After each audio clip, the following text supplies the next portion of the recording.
Aqui é o Patercast, estamos começando mais um episódio. Aqui é Antônio Garcia. Que é Felipe Zapalá. Este é o Patercast, um movimento para resgatar a paternidade. Show. Beleza, hoje a gente está falando sobre paternidade na prática e o tema específico é escola. Então, o objetivo dessa conversa é o nosso interlocutor. Se é paternidade na prática, a gente está falando com pais ou para quem está prestes a se tornar pai, quer se tornar pai, já está casado, alguma coisa assim.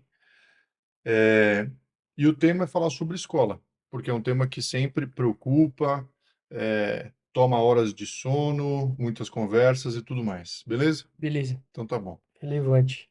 Pode começar você. O que você quer falar sobre escola? Vamos lá. Eu acho que para a gente começar, eu queria que a gente começasse a dar um zoom out, né? Dar um Aham. big picture da situação escola, porque eu acho que a gente é levado eh, a gente não pensa, né?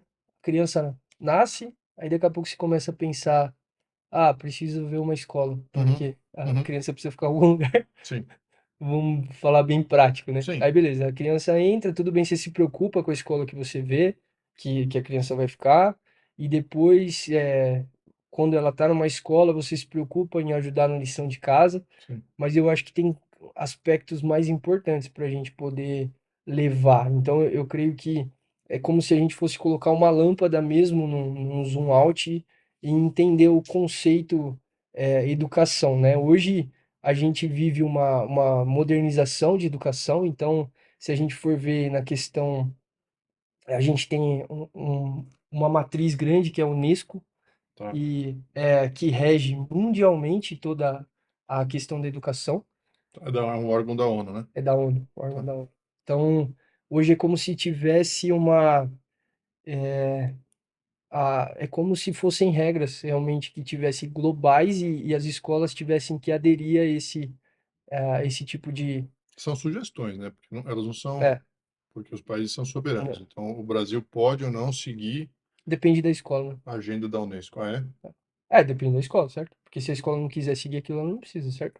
O que as escolas aqui no Brasil têm que seguir é a base comum curricular. Então, existe uma padronização do currículo para o Brasil, para todas as escolas, que quem define é o Ministério da Educação. Boa. Talvez tenha alguma burocracia aí que não é exatamente o Ministério da Educação, algum órgão tal, mas em termos gerais é isso.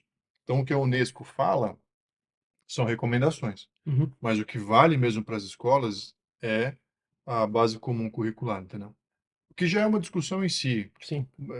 Por que que as coisas são dessa forma, padronizadas, né? Tudo mais. Nem sempre foi assim, né? Eu não sei, a gente não quer entrar em assuntos tão polêmicos assim. Eu acho que a questão é mostrar um pouco da verdade, porque a gente é tão. Eu acho que a educação hoje a gente é levado tão. É difícil não usar termos que sejam é, politizados, mas a verdade é que existe uma doutrinação, sim, por um viés. Quando a gente apresenta o saber para uma criança, tem uma perspectiva da gente apresentar aquele saber. Se eu levo ela por um viés de, sei lá, é, você tem que ver as coisas dessa forma, como se, um exemplo é como se Deus não existisse. Você, Tá, deixa eu então colocar isso de uma forma simples. Se você tem uma educação que é obrigatória, ou seja, você não pode deixar seu filho em casa, você tem que colocar ele na escola. Tá. tá bom. Se você tem uma base comum curricular, ou seja, o objeto do ensino, o que será ensinado, é definido pelo governo, e você não pode deixar seu filho de fora, então o governo vai ditar o que seu filho vai aprender. Uhum, Tá, isso já é uma questão em si, independente se é um governo de direita ou se é um governo de esquerda. O total. que, o que, aí tem uma outra distinção que é governo e Estado. Estado é aquilo que não muda. Então, o Estado brasileiro independe do governo que vai estar, que vai ser eleito, o Estado brasileiro é o Estado brasileiro. Em teoria, os governos deveriam fazer políticas de Estado, ou seja, políticas que não levam em conta só a própria ideologia, mas sim o desenvolvimento da nação. Mas, hoje em dia, as coisas estão tão polarizadas que as linhas, ou os partidos, os lados não conseguem concordar em quais são as políticas de Estado. Então, sei lá, tinha algumas políticas até o Bolsonaro entrar. Daí o Bolsonaro entrou, ele mudou as políticas. O Bolsonaro saiu, o governo do Lula voltou políticas que tinham sido mudadas. Então, essa falta de continuidade é prejudicial. De uma forma ou de outra, a base comum curricular, que é determinada, em teoria, é uma política de Estado, mas que tem influência dos governos, ela vai influenciar o seu filho. Uhum. Então, quando você olha de uma forma macro, o meu filho será influenciado por aquela base comum curricular. Né? Isso é uma coisa. A segunda coisa é, não só ele será influenciado, ou ele receberá aquele conteúdo, como ele está sujeito às ideias dos professores e das escolas. Além do conteúdo, né? Além, pode ser bom, pode ser ruim. Porque o conteúdo pode ser neutro, mas se você tiver sei lá, um tipo de visão ali, o professor Sim, pode manipular aquilo, né? eu não digo, eu não quero, É que manipular é uma eu não palavra quero levar forte. para o pejorativo, eu quero falar que, assim, é uma realidade. Uhum. Quando você ensina alguma coisa, você não é um computador passando um conteúdo, você é uma pessoa com suas emoções, com seu Experiência. viés, com a sua experiência, com as suas opiniões. Uhum. Em teoria, o professor deveria poupar os alunos das suas próprias opiniões. Em teoria, ele está lá para passar o conteúdo. Mas daí entra uma outra questão que existe uma linha, que é a linha do Paulo Freire, que o papel do professor é politizar o aluno. O papel do professor, para o Paulo Freire, não é tanto passar o conteúdo, mas sim conscientizar o aluno a respeito do papel político dele. Bem assim, bem direto. É, muito bem. Uhum. É o que ele pensa, porque vai de conscientização, é a linha de pensamento deles. Então, pensando sobre esse ponto de vista, a escola passa a ser um instrumento perfeito para a conscientização política de uma criança. Por quê? A estrutura está montada, vai depender um pouco do professor, mas se o professor tiver aderir ao mesmo pensamento, ele vai fazer isso. E do outro lado, os pais, eles não só têm a obrigatoriedade, mas a necessidade de mandar os filhos para algum lugar porque eles trabalham. Uhum. Então, até antigamente as mães ficavam em casa, mas atualmente nem isso. Então, é um negócio que se encontrou, entendeu? A escola existe, quer o seu filho, para o bem ou para o mal. Os pais existem, precisam trabalhar e querem entregar os próprios filhos para a escola por uma necessidade. Isso é um fato, né? Sim. Agora o ponto é, tá bom, essa é a situação dada. Você é pai, você tem filhos, que é a minha situação. Preciso mandar para alguma escola. Não vou nem falar sobre homeschooling. Preciso mandar para alguma escola. Para qual escola? Como é que eu vou escolher Uhum. a escola? Eu tenho um pouco de opinião, mas eu queria ouvir de você que é virgem no assunto, entendeu? Nossa, eu acho que esse assunto eu não vou conseguir opinar, Ah, porque, fala alguma coisa, você vai ter filho, caramba. O cara, como eu que escolheria que uma você acha? escola? Esse é um assunto interessante, porque se eu penso assim, se a gente for escolher uma escola com base naquilo que eu acredito, Uhum, vamos falar, você teria escolas ali que tem, que são escolas comuns, mas que podem ter um nível de escolaridade muito alto, tá. e você pode ter escolas ali que são escolas cristãs, por exemplo, ou escolas militares. Tem confessionais. As confessionais são as que aderem a alguma religião. Tá. Aí tem as que não são confessionais, que é a grande maioria, Uhum. as públicas inclusive, e tem as militares também. Olhando pela perspectiva, eu vejo que se eu sei, eu preciso saber disso, eu acho que isso já vai da verdade. Se eu escolho uma escola que não tem é, uma intenção religiosa, uma intenção militar, vamos falar assim, eu sei que ela vai estar exposta a um certo tipo de agenda, até com relação a essa base comum curricular, a Unesco. Eu sei que isso vai ter uma abertura maior para isso daqui. Se você pegar uma escola militar, vai ser de uma forma, né? Vai estar passando ali extrema disciplina. Se eu pegar uma questão religiosa, você vai ter ali um estudo bíblico, né? Se for uma escola católica, uma escola protestante. Então, analisando por isso, eu vejo que dá medo e por aqui, mas perante aquilo que eu acredito.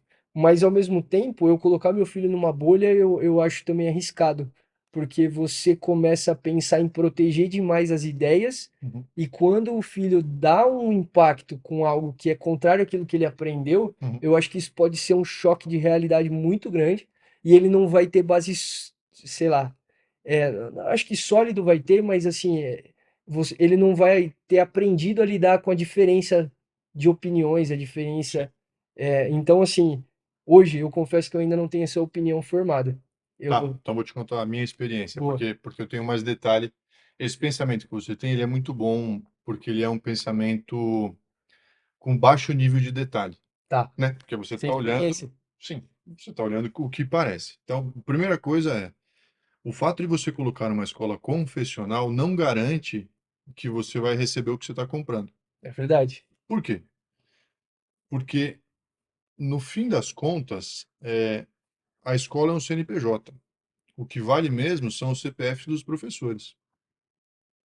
É, Hum, vou te falar que meus filhos já estudaram em escola católica, já estudaram em escola evangélica e estudam numa escola mais tradicional, mas que não é confessional.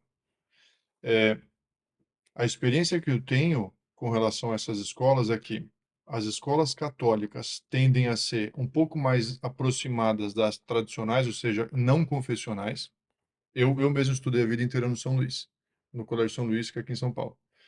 Nunca estudei em outra escola, só São Luís é o quê? jesuíta. Então, católico jesuíta. Não sabia. Deveria ser super rígida em padrões católicos e tal, mas não. Ela era bem liberal, assim. Tinha algumas coisas legais que era visita asilo, visita a pai.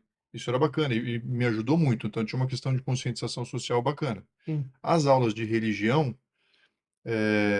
não ensinavam religião, era muito mais relacionado à moral do que a religião em si. E aí os professores, cada um era de um jeito. Então, beleza, essa era uma escola católica. Tinha algumas coisas, tipo ir à capela, cantar, ir à missa, mas não teve o condão de me dar educação religiosa. Então, eu fiz primeira comunhão, fiz crisma, eu fiz tudo isso daí. Mas não, eu não saí da escola com uma formação religiosa, entendendo da Bíblia, entendendo dessas coisas, tá? uhum. Aí a gente teve a experiência de uma escola evangélica, tá? A nossa expectativa, aí já com os meus Ah, filhos, não tá. eu. Perfeito. A nossa expectativa nós somos cristãos, então nossos filhos vão receber conteúdo cristão nessa escola, tá? Meio que você garantir que não teria uma doutrinação contrária, tá. Essa expectativa foi frustrada. Assim, porque voltava para o mesmo problema ou mesma realidade que professor é professor, o professor fala o que ele quiser, Uhum. dentro da sala de aula, entendeu? Então, a expectativa que a gente tinha acabou sendo frustrada, no sentido de essa escola confessional vai dar para os meus filhos conteúdo de fé. Tinha alguma coisa, mas, cara, sei lá, tinha uma menina foi pega vendendo maconha dentro da escola.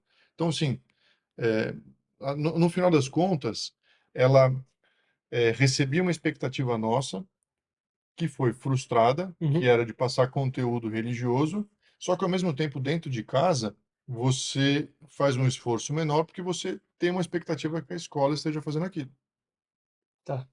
No final, o que nós escolhemos foi: eu prefiro uma escola tradicional, com ensino forte e que não seja confessional, mas que seja tradicional. O que que define a escola como tradicional? Cara, as escolas têm as suas famas, entendeu? Você sabe mais ou menos para onde vai cada escola. Tá bom. Isso, sei lá, tem várias escolas em São Paulo. Você consegue saber. Tem escolas que são mais liberais, tem escolas que são mais tradicionais, tal. A gente escolheu uma escola um pouco mais tradicional, Uhum. que tivesse, que fosse menos liberal, e a gente entendeu que tudo que fosse de conceito moral e de valores, nós passaríamos em casa. Então, o que a gente concluiu foi: deixa eu pegar de volta, a expectativa que eu tinha, eu peguei de volta e coloquei para dentro da minha casa. Ó, Então, os valores que eu achava que a escola deveria passar, eu abortei essa ideia, trouxe de volta e falou assim: esses valores eu vou passar. E a gente passou a exercer uma fiscalização mais ativa a respeito do que os nossos filhos estavam recebendo de ensino na escola. Então, não existe como o professor não passar um pouco da opinião dele. Não tem como. Tá bom. Mas eu creio que o responsável pela educação dos meus filhos sou eu. O ensino está na escola, mas o crivo final é meu. Eu tenho a minha cosmovisão. O filho é meu, não é do Estado, entendeu? Existe essa diferença de conceito. Então, como eu creio que o filho é meu e a minha responsabilidade, eu pago as contas, se acontecer alguma coisa, eu sou responsável, então, pela educação, eu também sou responsável. Então, quando eles chegam da escola, a gente conversa sobre o que eles aprenderam. E aí, como é que foi, como é que não foi e tal, e eles me contam. Uhum. E aí, ali, eu faço eh, assim, alterações de percurso se eu acho necessárias. Falou, eu acho que isso aí que você aprendeu da sua professora, legal, mas também tem esse outro lado. Pensa também por esse outro lado, entendeu? Muito bom. O que leva para um outro ponto, desculpa, eu sei que você vai falar, mas o Não? que leva para um outro ponto que é, esse modelo, ele pressupõe que eu também esteja preparado. Se eu quero criticar alguma coisa, Hum. eu que estude um pouco também, entendeu? Nossa, isso é importante, né? Às vezes a gente acha que eu passei bastante com isso com as minhas irmãs, né? Por estar junto num período de escola e tudo, de chegar em casa e minha mãe sempre repassava as lições de casa É, delas comigo. Então eu, legal. eu que fazia lição de casa. Claro, minha mãe e meu padrasto também faziam, mas ajudei bastante nesse ponto também. Então a gente acha que é isso, né? Que é só, beleza, ajuda aqui, opa, não sei, você pesquisa, mas acho que você corrigir, ajudar a corrigir a rota, Uhum. significa que, primeiro, você sabe de uma rota, né? Exato. Porque é difícil você falar, beleza, eu vou corrigir uma rota. Eu ia te perguntar, então, tá bom, a gente entendendo esse conceito de ter, de entender o que é importante, Uhum. qual que é o papel da escola e qual que é o papel do pai? Porque eu creio que hoje isso está muito bagunçado, né? A gente não consegue separar e até com essa dificuldade eu vejo que os pais acabam carecendo. Eu tenho na minha família, minha, uma parte da minha família trabalha em escola, então eu vejo muitas dores, né? De relatos, testemunhos assim, do quanto às vezes para os pais realmente falta a visão, né? Esse entendimento do que é papel da escola e o que é o papel do pai. É. O que eu penso sobre isso a escola não me substitui, a escola me auxilia. Então, assim, eu sou responsável pelo meu filho e eu contrato uma instituição de ensino para me auxiliar no ensino do meu filho. Hum, Independente de ser obrigatório, de não ser obrigatório, porque as pessoas fazem homeschooling no Brasil, tem milhares e milhares de pessoas fazendo homeschooling. Ainda que o STF tenha dito que homeschooling tem passou uma decisão no STF que homeschooling é permitido, mas quer dizer, homeschooling não é inconstitucional, ou seja, é constitucional, mas é proibido enquanto não houver regulamentação. E não tem nenhuma lei regulamentando. Então, hoje, o homeschooling é meio que não está autorizado a ser feito, mas tem milhares de famílias que fazem. É difícil você fiscalizar isso. E fazem bem feito, tem bom resultado. Então, tá bom, hoje eu não sou um optante do homeschooling. Então, eu contrato uma escola onde meus filhos passam tempo e eu pago pela prestação de um serviço educacional. Então, o pressuposto básico é: eu sou responsável, coloco na escola que eu quiser, porque eu quero que eles recebam ensino. Mas eu continuo sendo responsável. Então, eu acompanho o que está acontecendo, eu converso com o orientador, com o coordenador, com o diretor, eu atendo às necessidades que a escola me demanda, então precisa fazer isso, precisa fazer aquilo, eu atendo, eu vou nos eventos, eu participo, entendeu? Porque até pelo que os meus filhos contam dos pais, dos amigos, meio que é um abandono, assim, entendeu? hum. Cara, eles entregam para adoção. Toma aí, ó. É mesmo. É 100%, cara. A educação eu não quero saber de nada. Eu tô pagando vocês que se virem. Eu não concordo com isso, entendeu?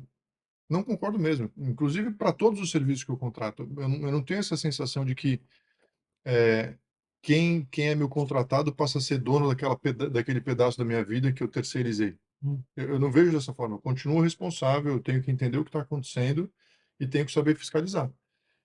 Então, outro dia, a Elisa chegou em casa, eu fui ensinar um negócio de matemática para ela. Aí, ela não sabia uma coisa, em 2 minutos eu ensinei. Aí eu cheguei para a Paula e falei assim, amor, ué, o que está acontecendo? A gente paga para ela aprender, né? Como é que ela não conseguiu aprender isso? Em 2 minutos eu ensinei para ela aqui. Então, não acho que é o professor ruim, mas eu conversei com a Elisa e falei assim, cara, ela tinha o caderno todo colorido, sabe? Uma obra de arte, abstrato, o caderno dela. Eu falei, Elisa, eu não quero mais que você faça isso. Porque enquanto você está desenhando no seu caderno, você não está prestando atenção. Hum. Então, eu quero o seu caderno branco e preto. Quando você chegar em casa, você faz todas as cores que você quiser quando você estiver revendo a matéria que você aprendeu. Mas enquanto o professor estiver ensinando, você só anota, ou seja, lápis, caneta, mas Nossa, que naquela cor. E ela falou: Não, pai, não me atrapalha. Eu falei: Não atrapalha, você não sabe nada. O caderno tá lindo, mas você não sabe. Tinha inclusive assim o exercício, a resposta, só que ela não conseguia fazer de novo, hã, porque ela estava com foco em outro lugar. nossa, Então, também interessante. entra no outro lance que você comentou comigo, que é a culpa é sempre do professor? A Hum. culpa é sempre da escola? Cara, se você tá no dia a dia do seu filho, você sabe se ele é bagunceiro. Você sabe, porque os filhos são sempre injustiçados, né? Os meus filhos são os coitados. É verdade. Nunca é culpa deles nada que acontece na sala. Aliás, esse suspense, a culpa não é dele. Ele é colocado para fora da sala, mas o professor é um injusto. Então você conhece o filho. Então eu sei como é que é a Elisa, eu sei que ela é desatenta. Se ela não colocar toda a atenção do mundo ali, ela não vai aprender. Não, Entendeu? Não é, sei se respondeu. respondeu bem. Eu acho que com o teu exemplo prático antes já tinha confirmado também e é interessante ver a prática. Eu já vi de perto na tua casa as crianças chegando e vejo você fazendo. E eu até ia falar para você contar um pouquinho da parte prática, como que é aquela brincadeira que você faz quando eles chegam em casa. Ah, quem disse o quê? Quem disse que, cara, isso é sensacional. Então, mas é engraçado, porque isso envolve muito mais coisa, né? Então, por exemplo, eu consigo almoçar com os meus filhos todo dia. Então, eu projetei a minha vida, não foi desde o começo, mas eu me esforcei para que eu conseguisse estar com eles em todas as horas do almoço. Consegui, beleza.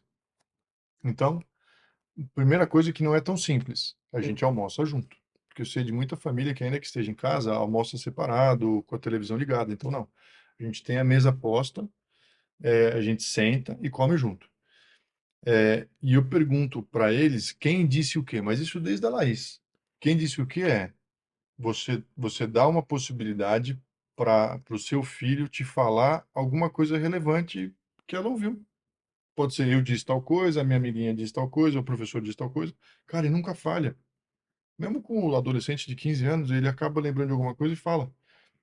Então, é uma forma de você puxar um assunto. E eu sei que tem outras estratégias, sabia? Outro dia eu vi, não, assim, estratégias para você conversar com seu filho. Não pergunte apenas como foi seu dia. Hum. Eles não gostam disso, né? Não, mas quem disse o que funciona. Hum. E aí ele conta alguma coisa, Já é mais curiosidade mesmo, né? sei lá, e talvez tenha um arzinho de fofoca, né? Eu pensei nisso. É uma fofoquinha. Mas daí você, assim, é um jeito de você puxar para conseguir iniciar uma conversa e entender o que está se passando na vida da criança, entender o que aconteceu lá. Mas não é só quem disse o quê, é assim, a gente está junto, a gente almoça junto, é um costume, entendeu? A Hum. televisão está desligada, Todo dia, né? Numa... todo dia os celulares estão de lado, não é simplesmente fazer, você cria um ambiente para que aquilo funcione. E ao longo do tempo, tem dias que a criança chega e não quer parar de falar. Não, porque isso, porque aquilo, porque aquilo, porque... Tem dia que eles chegam quietos. Hum. Tudo bem. Não, quem disse o quê? Não, não quero falar. Tá bom. Como você tem todos os dias, Uhum. aquele dia tudo bem. Se são 2 dias, 3 dias acontecendo, alguma coisa está errada. A criança tagarela é normal. A criança que não quer falar, alguma coisa está acontecendo. Mas você está ali olhando, entendeu? Você criou um ambiente para que aquilo propiciasse a interação, a proximidade, entendeu? Muito bom.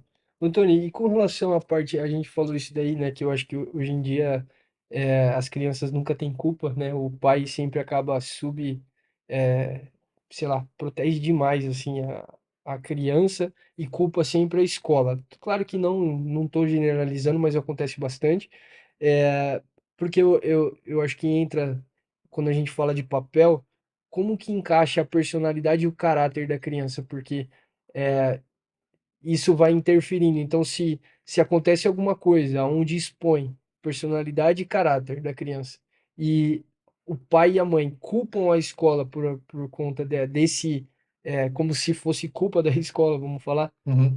como que a gente consegue lidar com esse desafio, assim? É, antes de entrar nesse ponto, que eu acho que é legal, até você consegue contribuir, eu queria falar de uma outra coisa. Tá. Hoje em dia, tem, cara, escola para todo gosto. Hum, Mas eu já conversei com pessoas que falavam que não queria ter filho porque era muito cara a escola.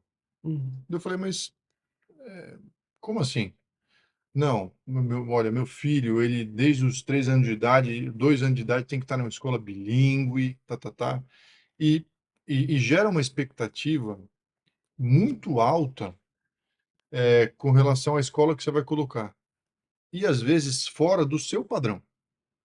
Então, eu sinto que a gente tem que ser realista com relação à escola que você vai colocar o seu filho, de acordo com a capacidade que você consegue, e ao mesmo tempo saber que a escola não define quem ele será. ah, Se você não tem condições de você colocar seu filho numa escola pública, tudo bem, cara. Você consegue suprir muitas necessidades com livros, com conversas, com cursos, com vídeos. Um monte de coisa vão te ajudar. Nem todas as, porque a escola pública está muito mal falada, mas nem todas são esse horror. Não é assim. uhum, Tem escolas públicas e escolas públicas. Da mesma forma que tem escolas particulares e particulares. Tem escolas que são caras num nível absurdo. Então, não vai. Não é porque você não colocou o seu filho naquela escola que ele vai ser um perdedor na vida, entendeu? E não é porque você colocou o seu filho numa escola pública, porque você não tem condições de uma escola particular, que ele vai ser um perdedor. Muito pelo contrário, cara. O esforço pessoal e a conscientização da criança a respeito da necessidade de aprender, o quanto você consegue envisionar seu filho para o que ele vai ser muito mais importante do que a escola em si. E esse é uma mudança de paradigma muito forte. Não se terceiriza o que você, como pai, tem que fazer, entendeu? uhum, Você, não é a escola que vai gerar sonhos e vontade, às vezes exemplos, no seu filho. É você. Então, se o seu filho tiver numa escola pública, mas tiver dentro de casa um pai que fala, cara, você pode não estar numa escola particular, mas essa é a melhor escola pública e você é inteligente, leia isso daqui, vou ter conversas inteligentes. Você, como pai, se preparar, esticar seu filho, cara, talvez ele mude a história daquela família e o filho dele já vá para uma escola particular. Essa visão, cara, eu acho ela muito poderosa. ah, Porque no interior você vê muita gente que de fato não tem condição, mas, meu, já consegue colocar o filho numa faculdade e aí muda a história da família, entendeu? Às vezes é uma geração, cara, um negócio bem feito, um pai amoroso, preocupado, que aposta no filho, que muda toda uma história, sabe? muito bom. Ah, com isso eu ia perguntar, até esqueci. Quer voltar naquele. Não, eu acho que encaixa aqui que é a. Porque assim, por que que a gente põe o filho na escola?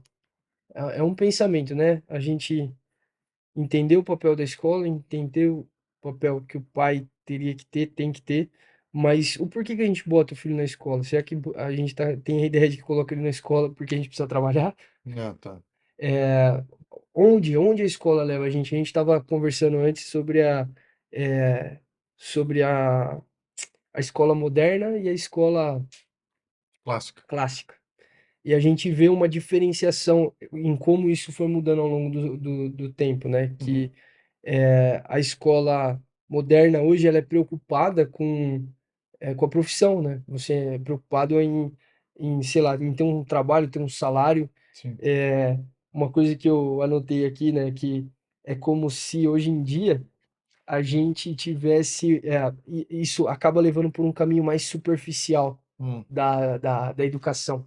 Você vê algumas coisas, a metodologia ela te faz você aprender de forma rápida para poder passar por aquilo ali, e aquilo você acaba não levando muito para frente.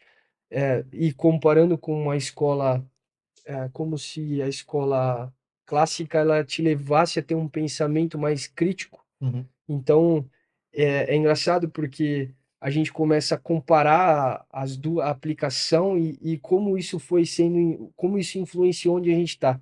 E eu lembro também sobre o pensamento de que quando a gente quer mudar e influenciar uma sociedade, a gente acha que o aspecto político é é a única coisa. uhum, E, na verdade, para a gente influenciar é através da educação, é através das artes e entretenimento, então aquilo que você assiste, e a gente começa a ver, né, não entrando de novo, né, nesse contexto politizado, mas olha como mudou a música sim. não só no nosso país, porque a gente começa a ver é uma questão mais globalista, né, que você vê, eu estava assistindo uma aula de um doutor e ele falava que ele veio da Bélgica para cá e ele escolheu o Brasil. Uhum, E aí ele fala, cara, a gente precisa ampliar nossa capacidade de pensamento sobre aonde a gente mora, porque muitas pessoas têm aquele sonho de ir para os Estados Unidos, ir para a Europa, porque olha e vê que é maravilhoso, né? sim.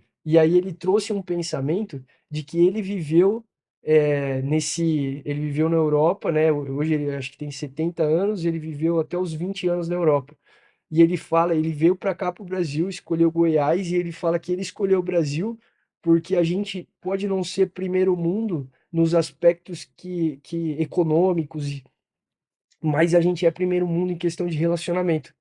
Porque ele fala que quando você compara a maneira como uma família se trata aqui no Brasil, é algo que é tipo, é uma bênção realmente, a maneira Sério? como Que da hora. uma família é conectada. Hum, Ele compara que depois de um tempo ele volta para a Bélgica para visitar os irmãos e ele fala que lá as famílias são frias, geladas. Para você visitar um filho, você precisa ligar, você precisa marcar a hora e mesmo assim você não consegue. caraca, Então diferente. ele traz um ponto de vista sobre aquela expectativa que às vezes a gente tem que a gente não valoriza aqui. E que ele fala desse jeito, que o Brasil ele é primeiro mundo em questão de relacionamento. Realmente faz parte da nossa cultura. Mas o ponto que ele levou também foi que hoje as coisas estão tão globalizadas em termos de educação, em termos de você ter contato com as mesmas coisas, que quando você vê um jovem, na época dele, 50 anos atrás, quando vem um rapaz da Bélgica aqui para o Brasil, aquele rapaz ele é diferente daquele lugar. E aí ele tem um choque daquela cultura. Hoje, quando você pega um rapaz do Brasil ou da Bélgica e faz essa transição para os Estados Unidos, você vê jovens da mesma forma vestidos da mesma Sim, forma padronizados. e com contato com as mesmas coisas por conta de tecnologia e tudo. Então, ele leva por esse pensamento de que hoje a nossa educação ela está nos levando a uma visão onde existe uma unificação de pensamentos, aonde a cultura ela começa não mais a, a, a estabelecer algumas coisas, né? Você acaba tendo como que fala assim, você acaba tendo essa visão igual das coisas e o que é triste, né? Porque você, cara, antigamente, olha assim, eu nasci na década de, nem dá pra falar 80 porque foi 89, né? Mas eu cheguei a pegar essa boom da tecnologia, né? A diferença parecia que o tempo passava mais devagar, parecia que a gente tinha mais qualidade em relacionamentos, a gente tinha mais qualidade nas coisas, e hoje é tudo tão rápido, tudo tão. É, bom, Deixa eu falar um negócio. Tem um livro, chama A Rebelião das Massas, de um autor chamado José Ortega y Gasset. hum, É um livro da década de 20 e esse cara é espanhol. E o que que ele propõe nesse livro? Isso já estava acontecendo lá atrás, mas ele propunha que isso ia se intensificar muito. é você ter a massificação das pessoas com a diminuição da individualização delas, que é exatamente o que você está falando. Então, é, qual que é, e isso entra no papel da educação. Então, por que que você, e para tornar a coisa bem prática, Uhum. não, aqui a gente não somos dois educadores conversando sobre o futuro da educação no mundo, não. Sim. É de uma forma bem prática. Para que você quer educar seus filhos? Para que você manda para a escola? Pode ser, olha, eu mando para a escola para que ele passe no vestibular e aí ele vai fazer uma faculdade, ele vai ter uma ocupação. Uhum. Beleza, não acho que isso não é válido. Beleza. E tem uma outra motivação que é, eu mando ele para a escola porque eu quero que ele tenha conhecimento, para que ele seja uma pessoa emancipada, com senso crítico e consiga florescer nas suas capacidades, nas suas especificidades e consiga enxergar o mundo com olhos de complexidade.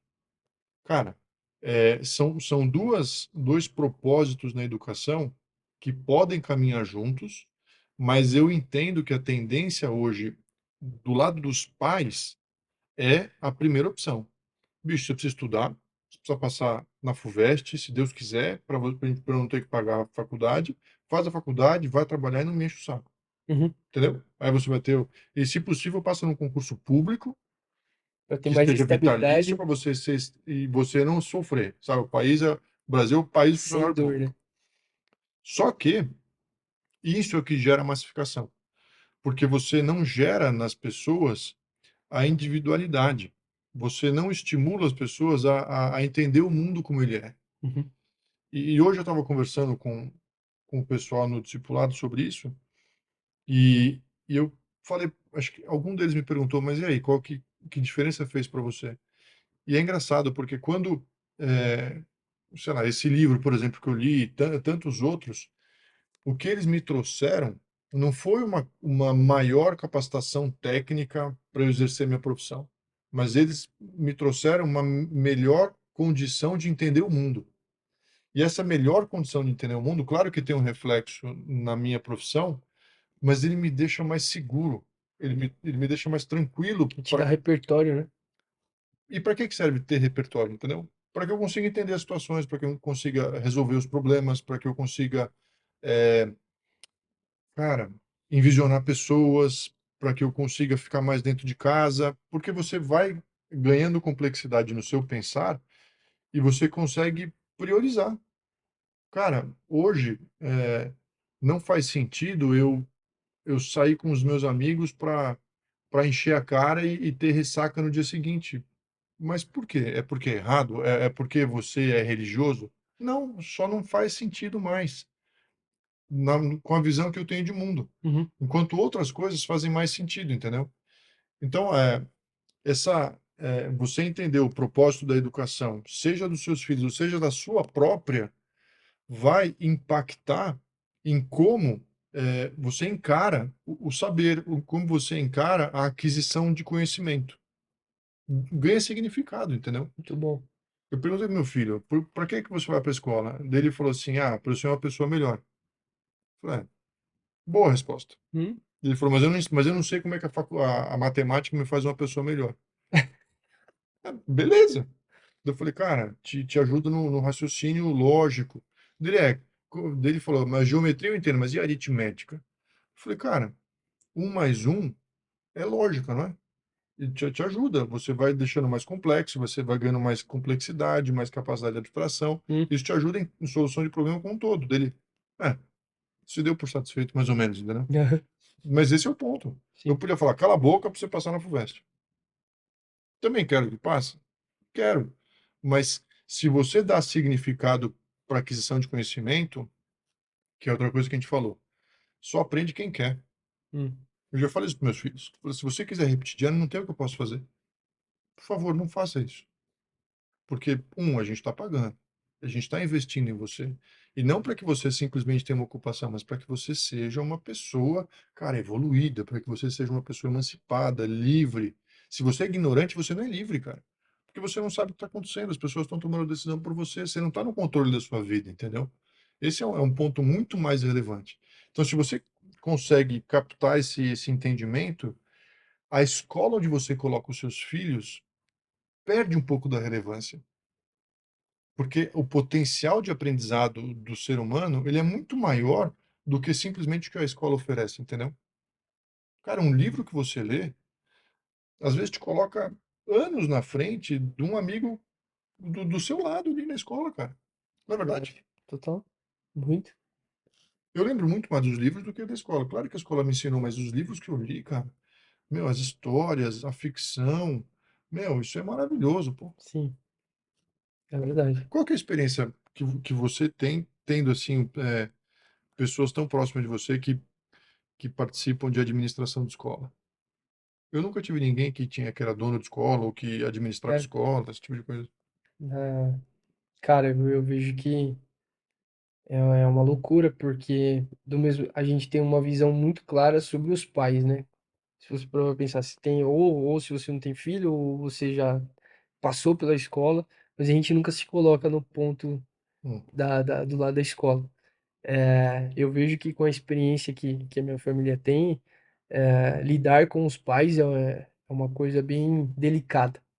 Você tem que ter um certo cuidado com a comunicação, porque hoje em dia é tudo tão sensível para falar, é tudo tão. Se o filho demonstra alguma coisa, demonstra alguma disfunção, vamos falar assim, sendo ela, sei lá, psicológica, sendo ela até de um desvio de. Vamos falar, eu ia entrar no foco de personalidade e caráter, até um desvio de caráter, que hoje a função de tratar o caráter, ela não é da escola, né?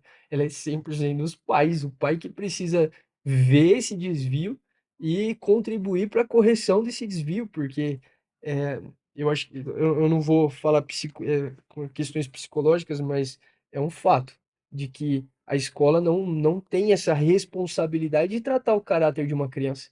Sabe o que é interessante? Eu sempre notei isso. Nas reuniões que eu tenho com a escola, eu sempre sinto, seja a professora, a coordenadora, muito tensos, cara. Né? Muito tensos, assim, do tipo, com medo do. Tipo condomínio, reunião de condomínio. Ou não, então? Que Acho que eu nunca na condomínio minha vida participei de uma reunião de condomínio. eu fui uma vez, É, cara. deve ser horrível, É tá? terrível. Não, a tensão é assim, de não falar coisa errada. Eu não sei, é estranho, cara. Atenção de quem? Do Do educador. educador. Não, eu tô relaxado, eu tô querendo saber do meu filho, Só entendeu? que e é engraçado, não sei se já viu essa história que às vezes tem um termo que o pessoal usa, né, que quando vai os pais para reunião para saber dos filhos e aí o educador começa a falar e taca pau em tudo ali tá errado e tal. E aí fica todos os pais dos filhos que são bons alunos estão ali, e dos que são maus alunos não vão. Não Aí adianta você fala, nada. não adianta nada você estar corrigindo, porque quem não tá aqui. Não, isso aqui é só uma história, não é um fato. Mas Mas eu tenho a impressão que a maior dificuldade dos educadores, dos professores de sala, não, mas de quem está no nível de coordenação e orientação, o problema deles é os pais, não é as crianças. É os pais que ou super protegem, ou então abandonam de total, entendeu? Porque eu já também vi, eu já fui representante dos pais, essas coisas. E aí eu vejo que tem pai que, meu, vocês estão vendo o que está acontecendo? Porque o professor fez isso, o professor, sabe, fica em cima.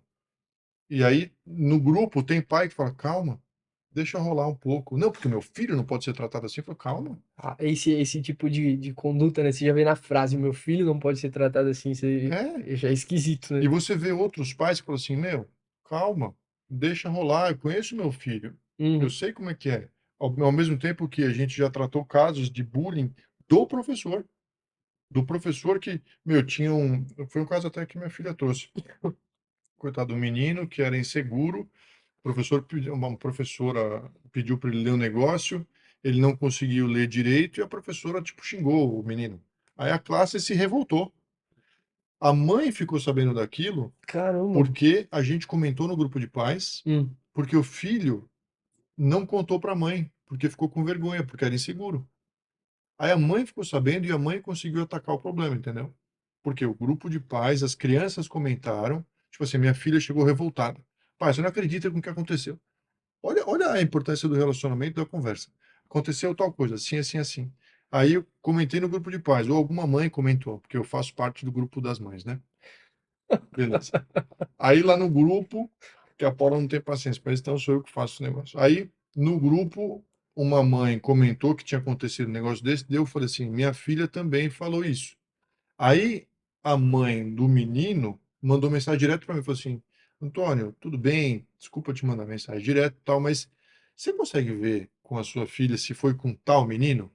Falei, Elisa, foi isso? Ela falou, foi com ele. E aconteceu assim, esse assim, porque eu vi. Aí a mãe agradeceu, falou, não, agora eu sei, poxa, ele está passando por algumas dificuldades, tal, eu vou conversar com a orientação, falar sobre essa professora.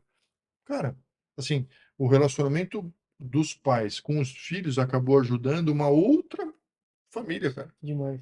Muito louco isso, né? Uhum. Mas que treta, eu lembrei de um professor meu que quando fazia conta e a gente errava, ele atacava giz na na gente. É engraçado, porque depende do relacionamento, Mas era na brincadeira, tudo não bem. era. Eu tive um professor que ele me dava falta de propósito. Eu ia lá na sala, na mesa dele e falava assim, cara, eu tô com falta aqui. Ele falou assim, você merece essa falta. Porque você é um chato. Porque você. Eu falei, cara, para. Ele me dava zero em coisa que eu colocava só o resultado e não colocava a elaboração, o desenvolvimento. Sim. Então, na época tinha trigonometria, eu aprendi, então de eu bater o olho eu sabia a resposta. Ele me dava zero. Eu falei, como é que você me deu zero? Ele falou assim, eu não sei se você colou de alguém. Eu falei, brother, você sabe que não. Eu falei, vou te dar a falta também. Eu falei, não, cara. Mas era na brincadeira. Aí tudo bem, cara. Eu acho legal, entendeu? Tem um contato saudável disso, né? Eu lembro com carinho desse professor mesmo, até era na oitava série. Ah, lembro dele que ele foi homenageado lá, foi bem bacana. Ah, Mas também eu vejo, por um outro lado, existem pais que nunca dão razão para os filhos. Então, seu filho está na escola, tá. Ele continua precisando da sua proteção. É, eu, eu converso assim, eu não parto do princípio de que eles estão errados, mas também não parto do princípio de que eles estão certos. Mas eu parto do princípio que eles precisam ser protegidos. Então, quando alguma coisa vem, eu falo assim, eu dou atenção para o problema. O que aconteceu? Aconteceu assim, assim, assim. Tá bom. Meu filho tinha muito lance de, pai, eu fui mal na prova. Eu falei, por quê? Não, estava muito difícil, um absurdo. Eu falei, e o resto dos seus amigos? Foi todo mundo mal ou foi só você? Não, não, fui só eu. Falei, então, talvez não tivesse tão difícil, talvez você que não estudou, talvez você que não prestou atenção. Ah, tá. Ou outras situações do tipo, pai, o professor está me perseguindo. Falei, como pode? Por que que ele está te perseguindo? O que está acontecendo? Eu não sei, pai. Não, vamos entender. É claro que eu vou te proteger, mas eu não quero fazer uma injustiça. Então me explica o que está acontecendo, me deixe entender os detalhes. Eu converso lá, mas eu não vou partir do princípio que você é injustiçado e nem que você é culpado. uhum, Eu vou entender, entendeu? Acho que partindo desse ponto, a criança entende que não adianta ser malandra, ela também não está abandonada, o pai está no controle da situação, que volta para o ponto, é minha responsabilidade. Não é da escola, cara. Eu não terceirizei meu filho para a escola. uhum. A qualquer momento eu tiro ele de lá e ponho outra. Vai mudar os professores, muda tudo, mas o pai não muda. Nossa, veio uma pergunta fazer para você sobre a comunicação com os professores. Até com esse ponto de vista do outro lado, quando que um pai, pela experiência que você teve, que é necessário falar com o professor? Porque às vezes acontece, você vê que a criança pode aumentar. Eu achei legal o exemplo que você deu, de você já meio que ver os outros como estão, já te dá uma base daquilo, porque vamos supor que todo mundo foi mal na sala. Aí, pô, aí tem alguma coisa errada, porque 100% da sala foi mal na prova. A prova realmente estava muito difícil, né? E é engraçado, porque quando todo mundo vai mal, você pode ficar tranquilo que, O professor mesmo já. não, Não? o pai xiita já vai reclamar, entendeu? Ah, então Você já não não precisa nem, precisa. porque aquela mãe super protetora, ela já vai quebrar o pau, entendeu? Você Vai na pode frente deixar já rolar. falando, vou só na rabeira aqui. Você fala, fica tranquilo que alguém vai quebrar o pau, entendeu? Mas eu acho que você precisa conversar com o orientador e tal, em algumas situações. se o seu filho não está gostando da escola, não quer ir para isso com os menores, né? Não quer ir para a escola, está com muita resistência, para você entender. Pode ser que alguma coisa esteja acontecendo que nem o orientador está sabendo. Ó, É, se ele está indo muito mal, também é bom saber o que está acontecendo. Então, a gente procurar proativamente a escola faz bem. Mas geralmente você tem indícios de que as coisas não estão indo bem. Se as notas estão boas, se o teu filho não está reclamando de nada, não está tendo falta, o orientador não te chamou, tudo bem. Acho que está correndo tudo bem. Você está acompanhando, você está de perto, talvez para a escola possa dar a entender que você não está prestando atenção ou que você não está acompanhando. Mas a realidade é que nenhuma notícia às vezes é boa notícia, entendeu? muito bom. Mas, cara, se começa a acontecer alguma coisa, você tem que ir muito ativamente ir atrás, marca reunião, vai na escola. Eu já fiz isso. Você vai, entende, conversa, porque a escola, pelo menos a meu ver, a minha experiência, ela tá aberta para pais que são participativos. Ela abraça isso, entendeu? Não pais reclamões e que só enche a paciência achando que está sempre tudo errado com a escola. Uhum. Mas pais que estão interessados e que têm bom senso, são sensatos, É querem verdade, é entender. verdade. Eu vejo muito isso do lado da minha família, sempre tem é, um bom relacionamento com pessoas que têm bom senso mesmo. Mas na minha experiência, em todas as escolas que meus filhos estudaram, eu nunca tive problema, cara. Sempre me atenderam muito bem, entendeu? Uma vez eu fui até eleito pai do ano, sabia? Você vê? Sério? É, eu tinha Teve prêmio? homenagem e tudo. Teve prêmio? Tive prêmio, Ganhou acho o que foi quê? uma caneta, sei lá. Que da hora. Muito bom. E não é nada demais, é só você participar, tá atento, entendeu? E é engraçado, né? Eu lembro de algumas coisas que, passando pela minha época de escola, como a influência também do dia a dia da casa, o relacionamento dos pais. Cara, não sei se. Eu lembro muito de processo de divórcio, até o dos meus pais mesmo, como isso influenciava meu humor dentro da sala, como influenciava você estar se envolvendo em coisas que não são certas dentro da escola, de aprontar, fazer alguma coisa. Eu lembro de ter um amigo também que estava passando por um processo difícil, quebrou uma porta, derrubou uma coisa. Então, tipo, é engraçado quanto o reflexo familiar Uhum, ele vai para dentro da escola, né? total. Aí também a gente já vai para um lugar de, por mais que a gente é, vê essa batalha educacional ocorrendo e a gente precisa ser ativo em estar ajustando essa batalha, mas ainda assim de reconhecer, né, que, cara, o trabalho dos professores em estar gerenciando todos os alunos ali no dia a dia É bastante coisa, é cara. bastante coisa, né? Porque você está preocupado com o que tem que ser passado e ao mesmo tempo o emocional da criança ela é impactada diretamente na sala. Cara, é engraçado não, mas é interessante a influência que você indiretamente consegue ter dentro da escola, através do seu filho. Então, eu ensino meus filhos o seguinte: ao invés de você ser o cara que zoa aquele menino inseguro ou o menino mais tímido, seja o cara que protege esse menino. Caramba, E aí toda a sua energia de zoar, você zoa o seu amigo, que já tem intimidade com você e que te zoa também. Porque não dá para falar para um menino, falar assim, agora seja, não vai zoar, né? não zoa ninguém, É, não vai brincar com ninguém. aí Não já tem vai pro como. extremismo de Mas sabe que funciona, cara? Porque o meu filho falou, outro dia ele conversou comigo e falou assim, cara, pai, tinha um cara lá, meu, ele era meio seguro, assim, os caras zoam e eu me sinto um pouco mal. Eu falei, brother, defende ele.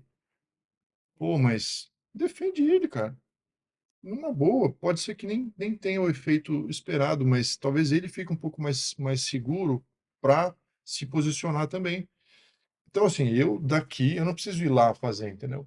Eu daqui ensino meu filho, falo assim, cara, você tem força, você tem personalidade, você pode ser, ao invés de um agressor, você pode ser um protetor, entendeu? Mano, Uhum. ao mesmo tempo, acontece, e meu filho já contou, de meninos que eram tão revoltados com o que eles tinham dentro de casa, que eles geravam um monte de problema na escola. Batia. Quem já não passou por isso? Batia nos outros, pô, zoava de um jeito super tóxico, sabe? Não é porque a criança quer. Cara, isso é reflexo de alguma coisa que está acontecendo. Alguma coisa acontece, entendeu? E aí, a contrário senso, é uma casa disfuncional, está gerando dentro da escola, através do filho, de repente, sofrimento para o seu filho, que tem uma casa normal, né? Pode ser. Pode ser. E como gerenciar a questão da, vamos supor, tem alguém batendo, tem alguém usando violência, como que você aconselha? Putz, cara, a gente teve sempre uma política lá em casa que é de... A gente ensina os nossos filhos a colocar limite nos outros, entendeu? Tipo assim, para, não, é, você segurar no ombro e falar assim, eu não gosto disso. Eu nunca falei pro meu filho enfia a mão na cara de ninguém. Eu já ensinei ele a se defender, mas eu não acho que essa é a solução, a primeira solução que tem que ser Uhum, utilizada. Mas assim, tá enchendo muito, você tem que ser bem, isso não tá legal. Conversa com o professor. Chegar num ponto que eu tiver aqui na escola, eu vou na escola. Eu nunca falei, cara, bate. Não acho que é, mas não acho que essa é a solução para a vida, entendeu? uhum, Mas verdade. também falei, cara, o cara te deu um soco, né? Pode dar um de volta. Mas eu não quero que fique saindo briga e nem que tenha, que você dê oportunidade de que isso aconteça, entendeu? Então eu não mato a agressividade dele, mas eu tento direcionar. E tem dado certo, cara. Porque também você vai colocando os limites e assim, quem faz bullying geralmente vai atrás de quem não consegue colocar o limite, né? É um negócio meio direcionado. Então, se você É, fortalece o seu filho dentro de casa, a tendência é que ele não tenha esses problemas na escola. Se ele está seguro, tudo. nossa, que interessante esse ponto de vista. Muito bom. É. Mas não é fácil, não, meu. Não é fácil, não. Já teve menino que fazia bullying e tal, aí você fala com a escola fala com os pais. A criança não. Assim, é difícil a criança ser má, entendeu? Nossa, cara, eu lembro de uma época na escola que tinha uma menina que ela pegava a lancheira, Hum, colocava material escolar dentro pesado e batia nos meninos, cara. A gente chegava em casa roxo. E aí, tipo, cara, não tem como, você não reage, né? Tipo, vai bater apanha na menina. quieto. Apanha quieto. E a menina, cara, arregaçava. Sabe que eu tenho uma história de um amigo, ele chama Eduardo Carvalho, um amigaço meu, advogado em São Paulo, top. Cara, muito amigo meu, acho que um dos meus amigos mais antigos. E ele, numa época, acho que ele passou por uma separação, a gente era bem pequenininho. E tinha uma menina que zoava ele e maltratava ele. E aí um dia, a minha mãe não trabalhava. A mãe dele trabalhava, era super executiva, a minha mãe não. E a minha mãe foi me buscar e viu a menina zoando ele. E a minha mãe pegou ele e fortaleceu ele, sabe? Falou, meu, você não precisa deixar isso acontecer, você pode se posicionar tal. E ele me falava até hoje como isso ajudou. Então, cara, se você é um pai que está afim, você consegue, inclusive, servir como comunidade para as crianças que às vezes não têm o pai que tem essa possibilidade de estar presente, entendeu? Nossa, Ela fortaleceu e ele contava disso, cara. Pô, meu, tua mãe ela me ajudou naquela época e tal. E esse mesmo amigo meu foi ajudado também. A escola conseguiu dar um suporte quando os pais passaram pela separação. Então, a escola tem um papel super legal, cara, quando é bem aproveitada, entendeu? Quando é bem direcionado e tal. pô, Putz, falei muito hoje, hein? não. Caraca. É isso, paternidade na prática, escola, tá no lugar certo. É, muito bom, acho que é isso. Não sei se você quer falar mais alguma coisa. Cara, o que eu quero dar muita ênfase é pais, não coloquem, não apostem todas as suas fichas na escola. Apostem todas as suas fichas na preparação que você consegue trazer para você mesmo e para o seu filho, para que ele seja um ser humano emancipado e livre, sabe? Com capacidade de entender o mundo e entender as complexidades. Se você fizer isso, a escola vai passar a ter um papel secundário que ela deve ter. A escola não é o centro da vida dos seus filhos. O centro da vida dos seus filhos é o que ele tem com você. Você vai estar com ele para a vida toda e não a escola. Então, quando o pai toma essa responsabilidade, os pais, né, tomam a sua responsabilidade, os filhos também se sentem seguros e motivados para aprender e para crescer. Isso para mim é o ponto principal dessa conversa aqui a respeito de escola, entendeu? Muito bom. Beleza, então é isso. É isso. Galera, muito obrigado por terem ouvido, espero que tenha sido bem útil. Tendo alguma dúvida, tendo algum apontamento, crítica, por favor, mande, seja lá no Spotify, seja no YouTube, a gente responde, beleza? Valeu, gente. Abraço. Falou.